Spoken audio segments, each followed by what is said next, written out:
VT Bulletin sponsored by Uttam Singh Academy, Rewa. नमस्कार, Vindhya times में आप सभी का स्वागत है। बुलेटिन की खबरों के साथ आप सबके बीच हाजिर हुए हैं। बात कर लेते हैं पहली खबर की। आज रीवा में कोरोना की तीसरी लहर में पहली मौत की पुष्टि हुई है, जिसमें युवक की मौत कोरोना संक्रमण से बताई जा रही है। वहीं युवक की उम्र 35 वर्ष थी। आपको बता दें, एक दिन पूर्व ही जिला अस्पताल से संजय गांधी अस्पताल में युवक को रेफर किया गया था। वहीं रीवा स्वास्थ्य अधिकारी BL मिश्रा का कहना है कि मृतक युवक की हालत उतनी गंभीर नहीं थी, फिर भी कोरोना से उसकी मौत हुई है। इसलिए कोरोना के नियमों का पालन करना बहुत जरूरी है। स्वास्थ्य अधिकारी ने सचेत करते हुए बताया कि अंतिम जनवरी तक कोरोना का पीक काल बना रहेगा, इसलिए नियमों का पालन करें और लापरवाही बिल्कुल ना करें। रीवा जिले में यह कोरोना के तीसरी लहर की पहली मौत है। सर, रीवा में कोविड से एक व्यक्ति की मौत हुई है, क्या वजह है सर, क्या कैसे? जैसा कि देख रहे हैं कि तीसरी लहर देश प्रदेश एवं हमारे रीवा जिला में भी आ चुकी है और 21 दिसंबर से पॉजिटिव होने का क्रम चालू हुआ। 21 दिसंबर को, 27 दिसंबर को और 3 तारीख से लगातार क्रमशः संख्या हमारी पॉजिटिव की बढ़ती चली जा रही है। कल 120 लोग पॉजिटिव आए और आज भी अभी सुबह ही 25-26 लोगों की पॉजिटिव सूची दिख रही थी और आज की स्थिति में एक्टिव केस कल शाम तक 351 थे। ये ग्राफ लगातार बढ़ ही रहा है और अनुमान है कि वैज्ञानिकों का, विशेषज्ञों का, कि जनवरी के अंत में हमारे मध्य प्रदेश में पीक रहेगी। पीक से तात्पर्य है कि मैक्सिमम केस रहेंगे, फिर क्रमशः घटने लगेंगे। ये अभी हम जब ज्यादातर हमारे मरीज वैक्सीनेटेड हैं, दोनों डोज लगवाए हुए हैं। 95% हमारे सेकंड डोज लोग लगवा चुके हैं, 97% पहला डोज लोग लगवा चुके हैं और इसीलिए जो मरीज हमारे जितने भी आ रहे हैं पॉजिटिव, वो या तो बिना लक्षण के हैं या बहुत थोड़े लक्षण हैं। सारे के सारे मरीज, केवल 7 मरीज आज हमारे मेडिकल कॉलेज में भर्ती हैं और 1-2 साल का बच्चा हमारा जिला अस्पताल में भर्ती है। शेष सब मरीज हमारे अपने घरों में होम आइसोलेशन में हैं। उनको दवा की किट दे दी गई है और हमारे यहाँ कोविड कमांड कंट्रोल सेंटर से कॉलिंग की जाती है, उनका हाल चाल जाना जाता है और उनके स्वास्थ्य के बारे में हम जानकारी एकत्र रखते हैं। एक मौत हुई है, इस पर क्या? एक मौत हुई है, 35 वर्षीय युवक हमारा जिला अस्पताल में भर्ती था 2 दिनों से और ऑक्सीजन पर था। सामान्य लक्षण था, कोई ज्यादा। वहीं बात कर लेते हैं दूसरी खबर की। रीवा में आज 1500 की रिश्वत लेते पटवारी को लोकायुक्त ने रंगे हाथ पकड़ा है। आरोपी पटवारी के ऊपर शिकायतकर्ता अमित द्विवेदी का यह आरोप है कि फरियादी से इस्तलाबी के लिए पटवारी ने 4 आवेदनों के लिए 5000 रुपए की मांग की थी। चूंकि आज 500 की पहली किस्त लेने के बाद दूसरी किस्त लेते हुए ट्रैप हो गया। आपको बता दें, पटवारी द्वारा भूमि में नामांकन करने के लिए प्रत्येक व्यक्ति के हिसाब से पैसे की मांग करता था, जो आज रंगे हाथ पकड़ा गया है। इसमें एक आवेदक है अमित द्विवेदी हैं, जो दादर टोला बजरा जिला रीवा के रहने वाले हैं। उनके द्वारा भूमि का जो खसरे पर जो नाम चढ़ता है परिवार के लोगों का, जिनके नाम की जमीन थी, उस संबंध में एक तहसील कार्यालय में आवेदन दिया था। तो संबंधित जो पटवारी है उसको गया होगा, तो उस पटवारी, आरोपी पटवारी जो इंद्र कुमार द्विवेदी नाम है उसका, उसके द्वारा जो है उससे जो है रिश्वत मांगी गई थी।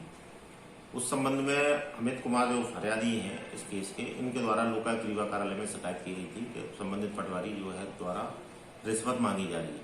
उसी के तारतम्य में आज जो है होंडा शोरूम के सामने बजरंग नगर के पास में जो है आज पटवारी को 1500 रुपए की रिश्वत लेते हुए रंगे हाथ लोकायुक्त रीवा के द्वारा गिरफ्तार किया। टोटल उसकी 5000 की डिमांड थी। 500 रुपए पहले उसने दे दिए थे, 1500 आज देता और 2000 और देने वाला था।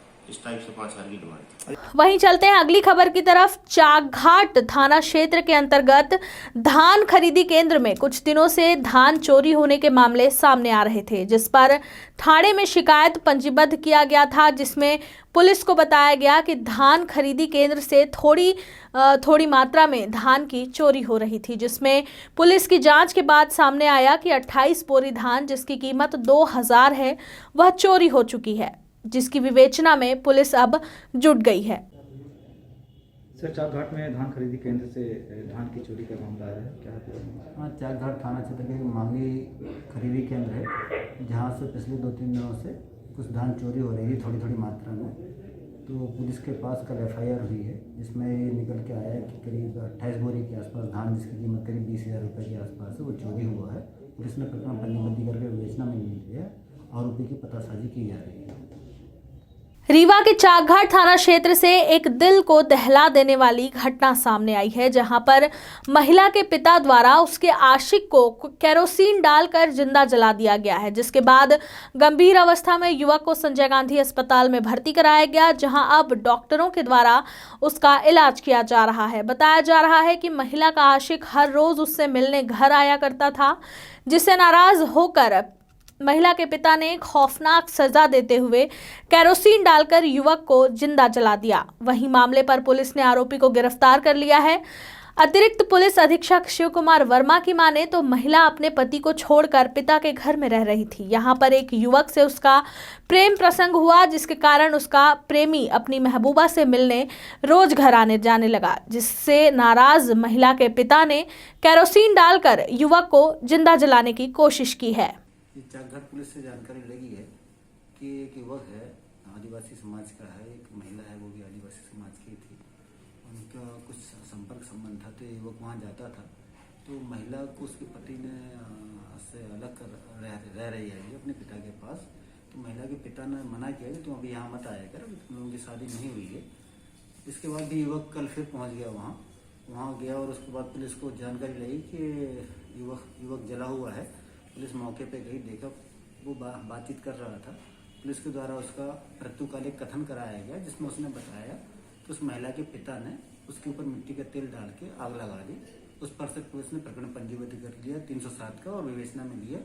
साथ ही घायल को SGMS रेफर करा दिया गया, तो घायल अभी इलाजरत है और काफ़ी गंभीर है। पुलिस के द्वारा आरोपी को अभी अभिरक्षा में ले लिया गया है, वैधानिक कार्रवाई की जा रही है। वहीं अगली खबर सीधी से आ रही है, जहां जिले के रामपुर नैकिन थाना अंतर्गत एक बड़ा मामला देखने को मिला है, जहां एक व्यक्ति को अज्ञात कीड़े ने काट दिया, जिसके बाद हालत खराब होने पर उसने झोला छाप डॉक्टर से दवाई करवाई। पर परिजनों का आरोप है कि झोला छाप डॉक्टर से दवाई करवाने के बाद उसकी हालत और बिगड़ गई और उसकी मृत्यु हो गई। अब इस पूरे मामले में परिजन झोला छाप डॉक्टर पर बिना जानकारी गलत दवाई करने का आरोप लगा रहे हैं। वहीं व्यक्ति की मृत्यु के बाद आक्रोशित दिखाई दिए और पुलिस से जल्द कार्रवाई की मांग पर अड़े हुए हैं। वहीं झोला छाप डॉक्टर का नाम प्रदीप कुशवाहा बताया जा रहा है।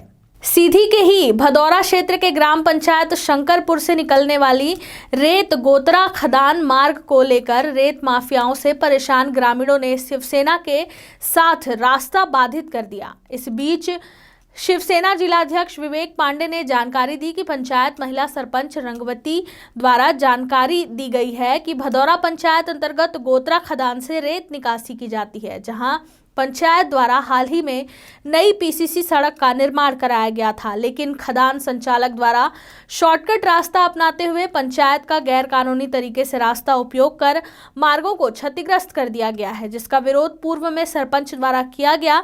वहीं मार्ग के किनारे किनारे घनी आबादी बसी हुई है। ऐसे में आज संगठन द्वारा ग्रामीणों की पीड़ा देखते हुए समर्थन में बैरियर लगाकर विरोध किया गया है। आगामी समय में पूर्ण तरीके से इसका विरोध किया जाएगा, जब तक कि यहां से रेत की निकासी बंद नहीं हो जाती। आज के लिए इतना ही। बने रहिए विंध्या टाइम्स के साथ।